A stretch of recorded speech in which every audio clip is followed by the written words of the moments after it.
If when you hear the word God, or the word Jesus, or the word Christ, the word Lord, and the mind jumps to something outside of you, outside of man, you failed the test.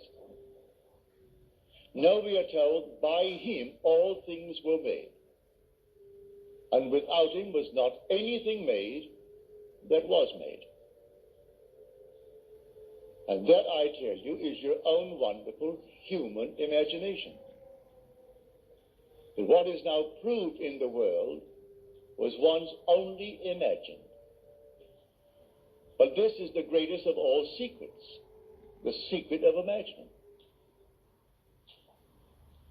Something that you and I and everyone in the world should strive to understand.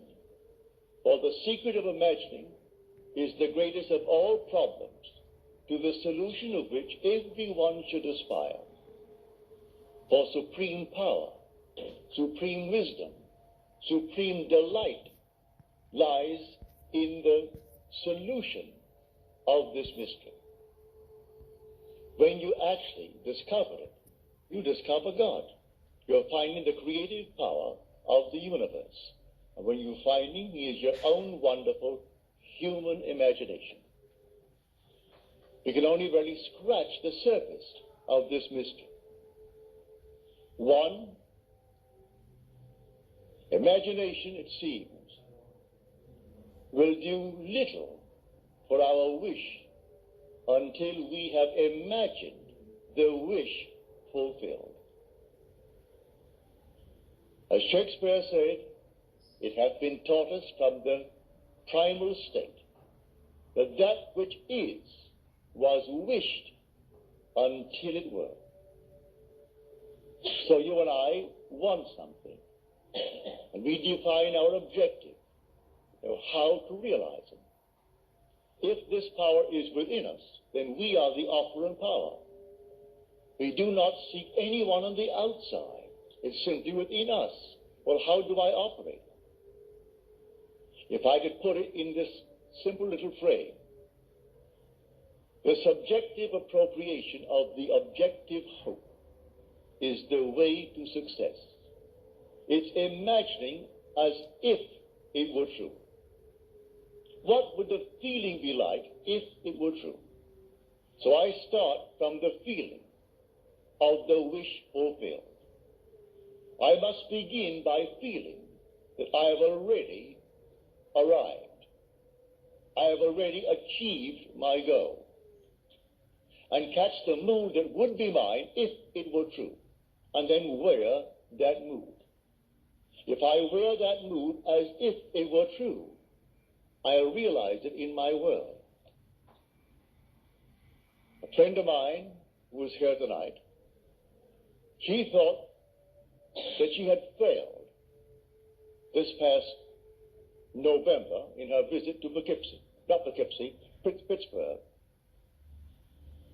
Friends of hers that she knew well, and they were a little bit down because of the seeming recession. One friend had worked for 27 years at Jones and Loughlin, one of the great big steel firms of our country. In the months of September and October, they let out 4,000 workers. He had to put in 3 years and 2 months to complete a 30-year service with the firm.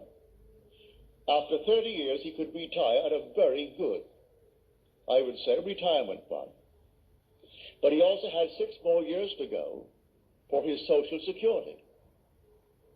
And they let out 4,000. And then it was rumored in the plant that they're going to close that plant. She reminded him of the use of imagination, which he had used with him successfully in her previous visit to Pittsburgh. Well, he laughed it off. Those things would have happened anyway. She reminded him of 6 distinct requests on his part that he thought he could not realize. Every one came to pass, as she reminded him. And then she took a vision of mine and explained it to him. You know what I told you the last time? That Neville had a vision. Well, the Bible tells us that the depths of our own being speaks to us through the medium of dreams and vision. So here in this dream of mine, call it a dream if you will, it was just as real as this, I was taken in spirit into an enormous mansion. And here, 3 generations were present, but one was invisible, and that was the grandfather. The father was explaining to his children the secret of his own father's success. So there was the grandfather now departed from the world, leaving behind him an enormous fortune for the benefit of his son and then his grandchildren.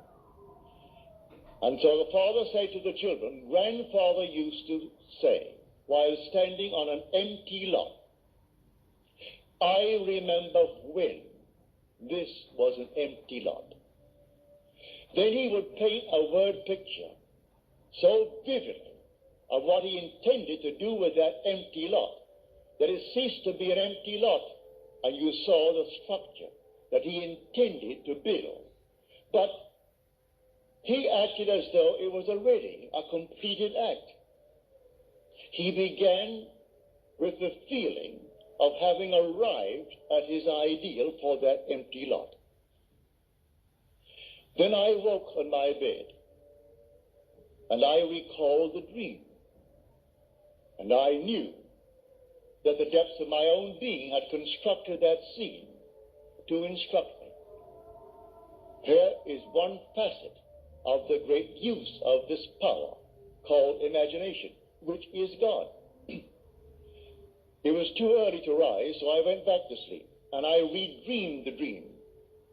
This time, I am the grandfather. I am not the father telling the story. I am not an eavesdropper listening to the story as it was told in the original dream.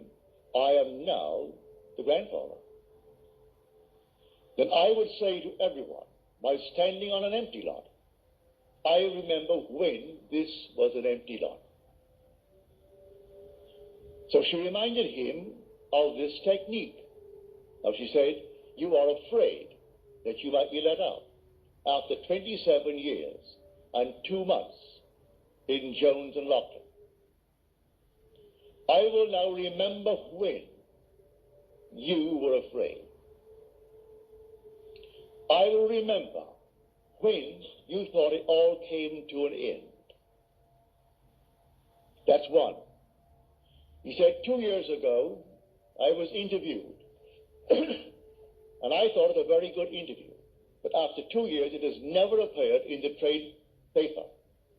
And I wondered, what have they done with it? Have they simply forgotten it, mislaid it, or deliberately not used it? She said, I will read that magazine, and I will be lifted up by it. It's humorously written, as you tell me. Well, I will take that book right now in my hand, that magazine, and I will read it, all about you. She went into 2 or 3 others. Then she returns. Now she's here tonight. She said, in December, I received the magazine. It's very well written and very, very humorous, all about this man. Then she said, I heard on the radio that Jones and Lockton had decided not to close the plant, but instead to spend $13 million on the plant in modernizing. And then beginning January the 1st, to recall over 4,000 workers that they had let out. Now he is walking on air, but like all of these fellows, he will still forget it. He will still turn to a God outside of himself. This to him would have happened anyway. They would have spent the 13 million, brought back the 4,000. That thing that was found after 2 years and printed, oh, that would have happened. And man goes blindly on, worshiping a false God, because he does not know God. The only God is your own wonderful human imagination. The only name forever and forever that is his name is I am. So that is my name forever. So when you come to the people of Israel and they ask you what is his name, just simply say, I am. That is who I am. And by this name I shall be known throughout all generations. There is no other name. You cannot separate I am from yourself. That's your essential being. And when you say I am, you're all imagination. You cannot stick imagination on the outside and point to it. So you do not observe it as you observe the fruit of imagining. You do not observe imagination as you do objects in space, because you are the reality that is called imagination. This is what we teach here night after night. Now you can test it. What would the feeling be like if it were true that I am now the man that I would like to be? What would the feeling be like? Catch the mood. For the mood determines the fortunes of people rather than the fortunes determine the mood. Man puts it just the opposite. If I had $1 million, he said, oh, I would feel so good. Now, feel as you would if you had it. Catch the mood, and the mood will create that objective hope, if that is your hope. What would the feeling be like if you are now the person you want to be? Well, catch that mood. And wear that mood as you would a suit of clothes. And that mood will actually create an objective state that reflects that mood. That's what she did. She put herself into a mood, actually feeling that she was reading a story of her friend. And here it came. It's a complete spread, 2 full pages, all about this man. And then a little news bulletin on the radio, and then confirmation from him, and a telephone call from his wife, confirming the news bulletin, that they're all back on their job, and here now, as he said, for years, after 27 years, I walked through that plant, and I thought I'd go crazy. I wanted to climb the wall because of the noise. When I heard the hammers, and the bellows, and the furnaces, and all these thousands of workmen, that constant din, I wanted to climb the wall. Now, after 4,000 were let out, my footsteps echoed through the entire area. I would like to run and scream, running towards my office. What he does in the plant, I do not know. But if he goes towards his office, undoubtedly he has an executive position in that place, and is not working at the furnaces. But he said, you can't imagine when 4,000 were let out, how empty the place was. And everything simply echoed, and my footsteps seemed like some thunderous thing as I walked through that plant towards my office. And many a moment I wanted to simply jump up and start running. It seemed so empty. She said, all right, that's something. I will remember when. And she applied that technique. When your footsteps scared you and you wanted to run towards the office. Now it's the clacker all over again. So I tell you, I know from my own experience that these moods, you catch a mood, I could tell from the mood that possessed me through the day that I would meet a certain character. And I met that character. It may be someone I knew or some total stranger, but I could tell from the very mood that possessed me. I'm drawing into my world an affinity with that mood. You can catch a mood and create the world that is in harmony with the mood. Anyone can do it. In fact, you're doing it morning, noon, and night anyway. So when you turn to some external God, you are turning to a false God. There is no external God. Examine yourselves, said Paul, to see whether you are holding to your faith. Test yourselves. Do you not realize that Jesus Christ is in you? Unless indeed you fail to meet the test. You've just had the test. So if you think of some being on the outside when I use the word Jesus Christ, you have the wrong Jesus Christ. For we are told by him all things were made. And without him was not anything made that is made. Look into the room. All this was once only imagined. The suits you wear, the dresses you wear, the hats you wear, everything here, the buildings, was once only conceived in the human imagination and then executed. And if all things were made by him, well, then I must come down to find out who he is. Well, I can't go beyond my own imagination. I know exactly what I imagine. I see the results. So I go back. All things made by him, yes, good, bad, and indifferent. He waits on me just as quickly and just as indifferently when the will in me is evil as when it is good. Is that in Scripture? You'll find it in Scripture. Read it in the book of Deuteronomy. I kill. I make alive. I wound. I heal. And none can deliver out of my hands. I am the Lord. Read it. Read that in the 32nd chapter of the book of Deuteronomy. There is no other God. I am the Lord your God, and besides me there is no other God. I am is that God.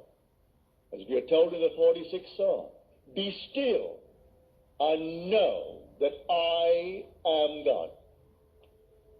A man will not believe it, and yet he has evidence morning, noon, and night that his own wonderful creative power, which is his own wonderful human imagination, is producing the phenomena of life. He sees it all around him, but he shuns it away. It's easier for him to genuflect before some little thing made by the human hand. So he put him on the wall and cross himself for luck. I think, oh, that's it. That's good. Now I've done my duty today.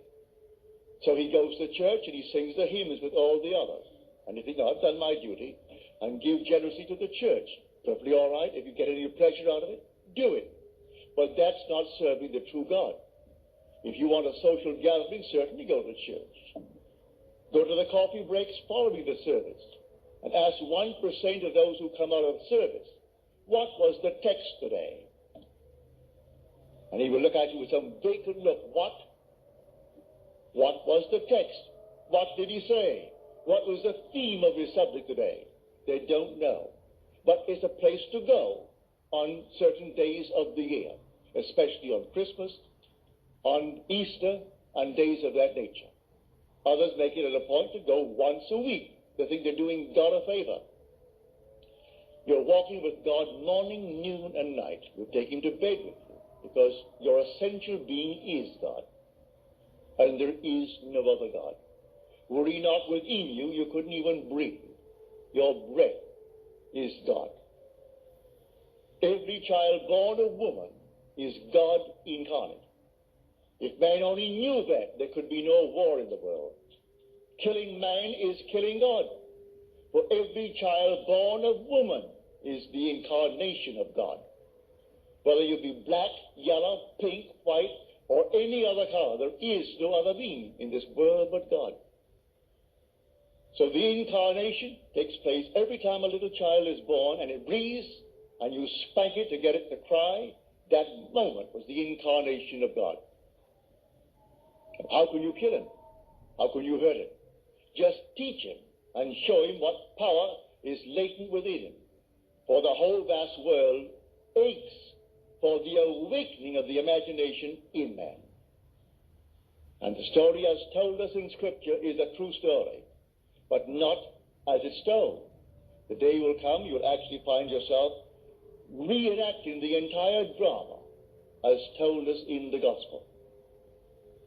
And you will know it in the first person singular, present tense experience. And then you'll know who he is. He comes to us as one unknown, yet one who in the most wonderful, mysterious manner lets man experience who he is. And when you experience who he is, it's all about you. It's not about another. The whole vast drama is all about the individual that you see as a little child right in this wonderful world of ours. But here tonight, let us keep it on this level. And on this level tonight, when you dream of some wonderful objective in this world that is not yet realized, realize who the dreamer is, and the dreamer is God. And by dreamer, I mean your own wonderful imagination now. A daydream. That's God. That's God in action. Now, do not let your reason and your senses dictate what is possible. All things are possible to God. So suspend for a moment your reason. Suspend the senses that are dictating what you must accept. For their demanding of you, accept the facts of life. All right? If you could accept the facts of life and let reason dictate it, you'll never go beyond where you are. So suspend them just for a moment and try this technique. What would the feeling be like? How would I feel if it were true that I am already the man that I would like to be? And if I am, how would I see my friends and how would they see me? It's all within us. So let my wonderful human imagination see them as they would have to see me if it were true. Bring it into my mind's eye and let them see me. And let them talk to me. And let them congratulate me on my good fortune. And don't duck. Accept the congratulations of your friends. If they really mean it. Actually play the part all within yourself. And then believe it 100%. As we are told in John's letter, the 5th chapter of his first epistle. If we believe that he hears us in all that we ask of him, then we know that we have obtained the request made of him. Well, if you get the right God, you have no doubts in your mind as to whether he heard you or not. For you know you heard it, and that's God. But if you're not quite sure that he heard it, because there are 3 billion talking to him, begging, well, then you may be not quite sure that he heard you. Maybe you don't think you're good enough, but you can't deny that you hear your own mind. You hear your own inner conversation. You hear your own inner speech. Well, if you know that one is God, well, then you are sure he heard you. Now you are told in that 5th chapter, the 15th verse of first epistle of John, if we know that he hears us in all that we ask of him, then we know that we have already obtained the request made of him.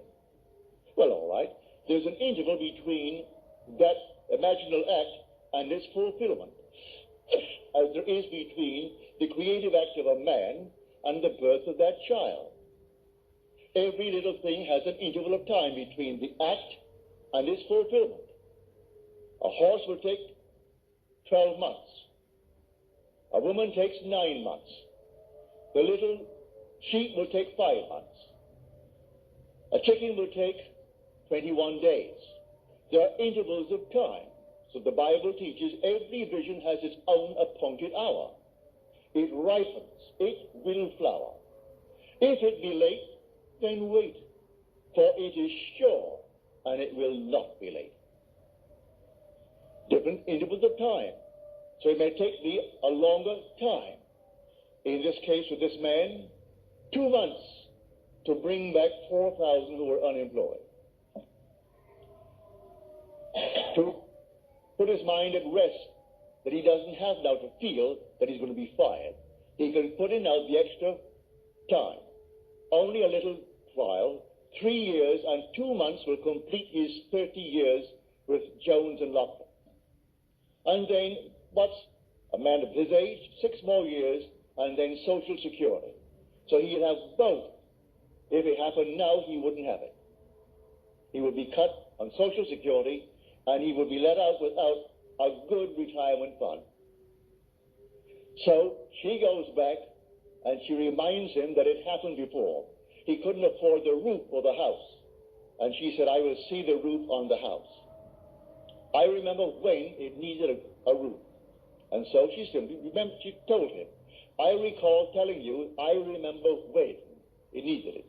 But soon after, something happened in his work. He got the money, and the roof is on. The wife wanted an organ, couldn't afford the organ. All right, she said, I remember when you didn't have one. She has the organ. And she took one after the other. Of all these things, he's still, with all the evidence in the world, he is still working on some outside God. He thinks he's doing the wrong thing. He feels that if, perchance, that man is simply a devil incarnate, and he's taken me from my real God, which means something external to himself, that he fashions out of his own mind, and fashions with his hand, because all these little nonsenses that you buy, and stick them up as holy objects. First of all, no artist really ever designed them. It's an offense to speak of an artist when you see these horrible monstrosities that we buy and stick around the place and call them religious objects. So, find who he is. He is the living God. He is not a dead God. You want to read the 115th Psalm about the kind of gods that men worship. The whole psalm is devoted to the false god that the whole vast world worships. He has eyes, but he sees not. Ears, and he hears not. Feet, and he walks not. Hands, and he touches not. Just a dead thing made by human hands, when the living God is within man as his own wonderful human imagination.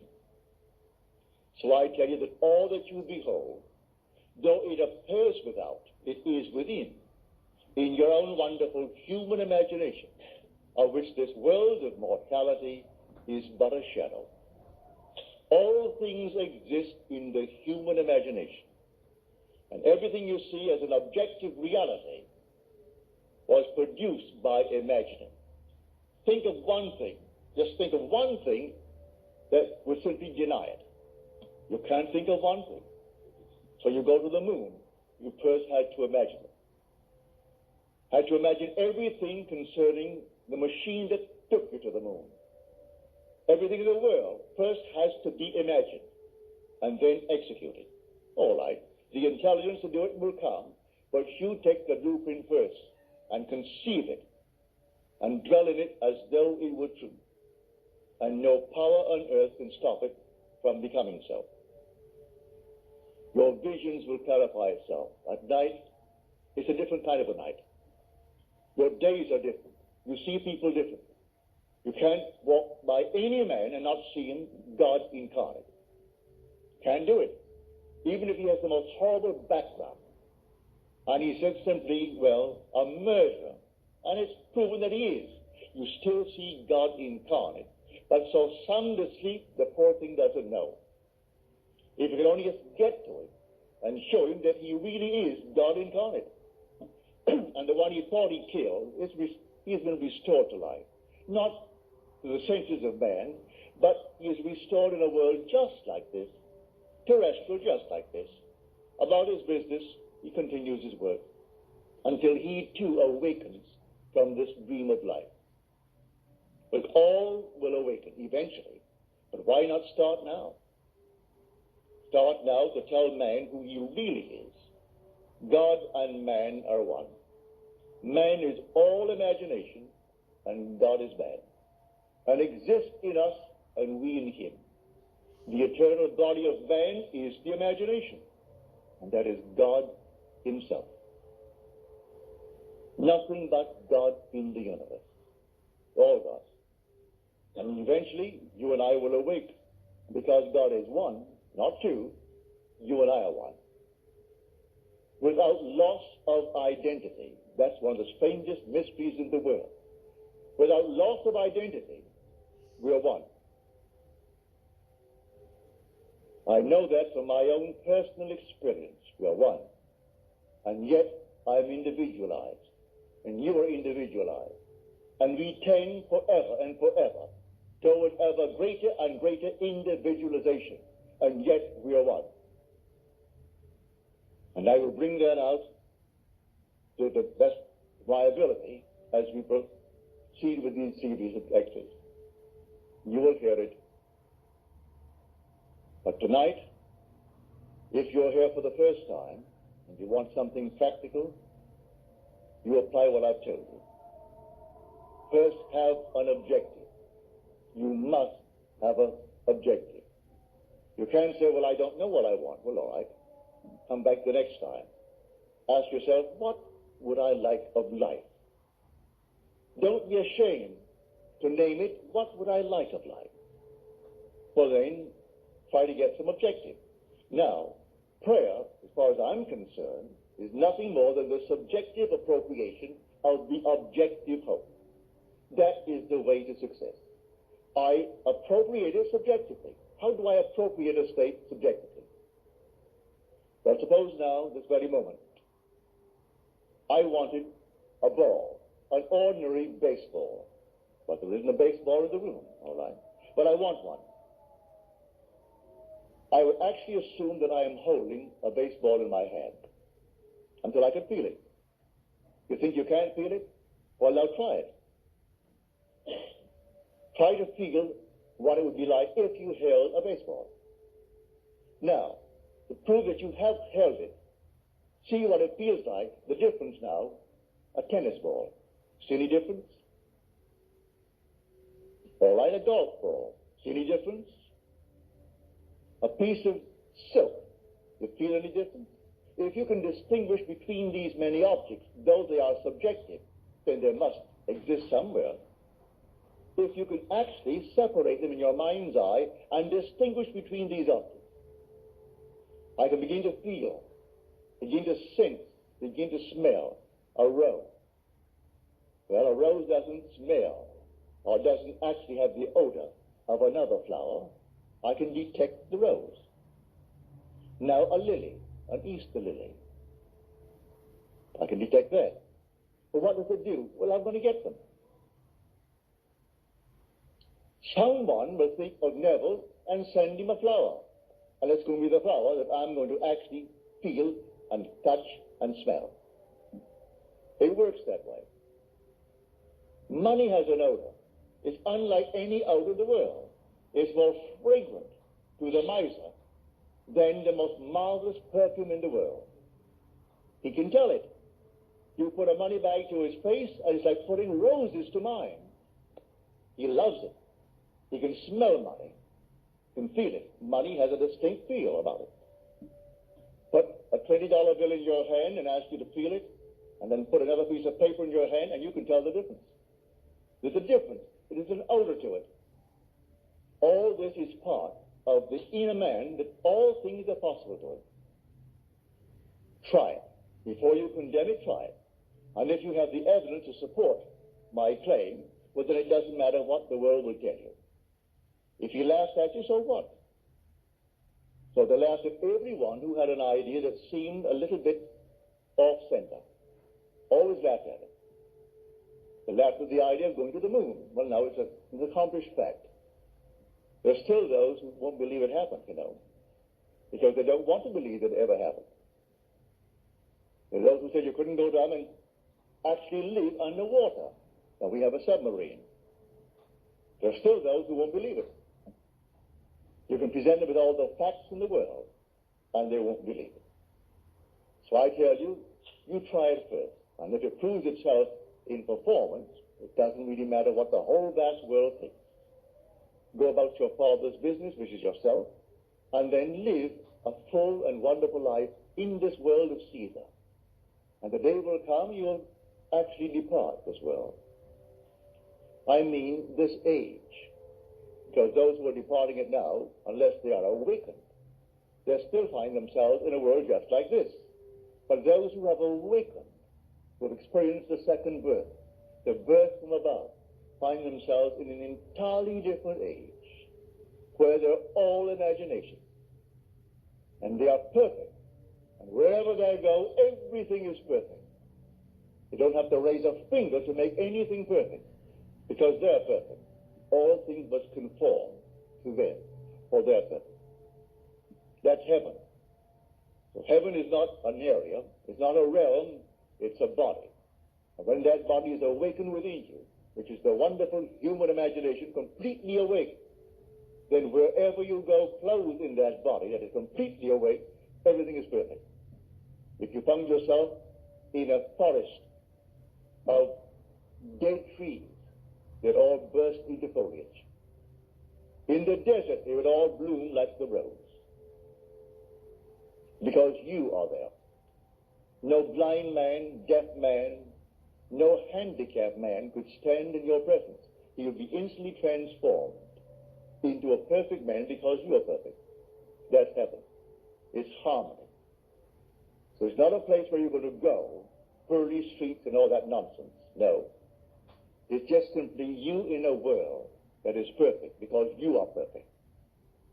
And the day will come you will awaken that body working in you now. That body is in you, but it's sound asleep. And one day you will experience the resurrection.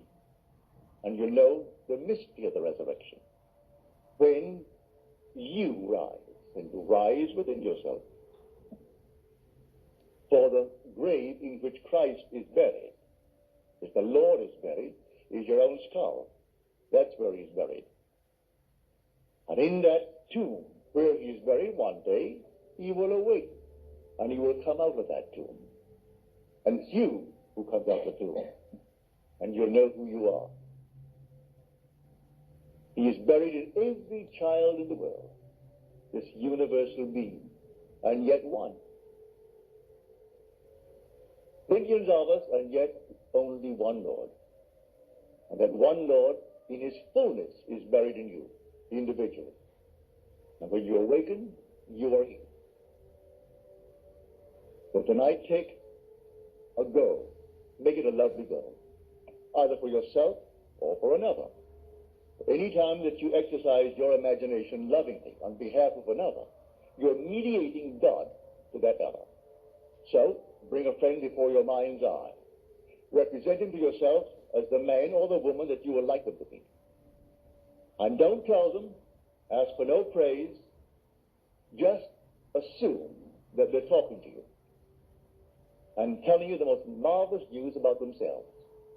And you congratulate them on that good news. And go your own way. Believe in the reality of that imaginal act. It may happen tomorrow. It may happen a day after, or a week later, or a month later. It has its own appointed hour, and it is ripening, and it's going to flower. So don't be concerned. Leave it alone. And it will come to pass. So this is what I mean by feeling is the secret. I catch the mood, the feeling that would be mine if I were what I want to be. I don't have to touch something. I can if I want to. But it's the mood I'm speaking of. What would the feeling be like if she were well? If she were this? And then you catch it, just as though it is true. You always go to the end, and the end is where you begin. We're always imagining ahead of our evidence. So go to the end and feel the end. And then dwell in that end, even though reason denies it and your senses deny it. You turn your back upon the doubters. That is your senses and what reason dictates. That's the hell or the devil or Satan in the world. That's the doubter. So you turn your back upon it. And then you walk as though things were as you want them to be. And living in that assumption, it slowly hardens into fact. Even though at the moment of the assumption it was denied by reason, and assumptions, though false, if persisted in, will harden into fact. So you learn to assume and learn to persist in the assumption, and it will come to pass.